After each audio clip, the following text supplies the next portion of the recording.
Борбор каладагы Токтогул Сатылганов атындагы Кыргыз улуттук филармониясында махабат дышкысы, өлүм өмүр, жашоонун маңызы, жакшылык, жамандык тууралуу миңдеген ырсаптарды жараткан кыргыздын ак таңдай акыны Барпы Алыкуловдун 140 жылдык мааракесине арналган иш-чара өттү.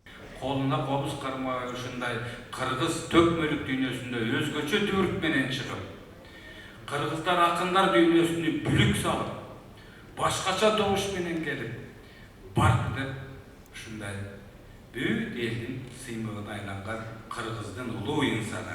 Иш-чаранын алкагында Барпы акындын эстелигинин ачылышы болду. Айкел Кыргыз улуттук филармониясынын залында орун алды. Акындын айкели белгилүү скульптор Тамила Маматова тарабынан жасалган. Сакталып калган эки эле фотосу бар экен.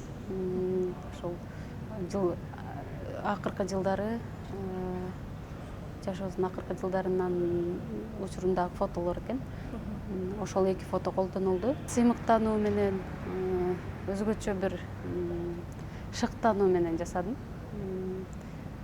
Оюмда да, чай ичсем да, турсам да ушинтип ойлонуп жүрүп отуруп жасаган жумушум. Азыр коло материалына которулуп, сиздер өзүңүздөр көргөндөй филармониянын фойесине коюлду. Бул дагы болсо ошол акындын калтырган руханий байлыгына болгон сый урмат деп эсептейм.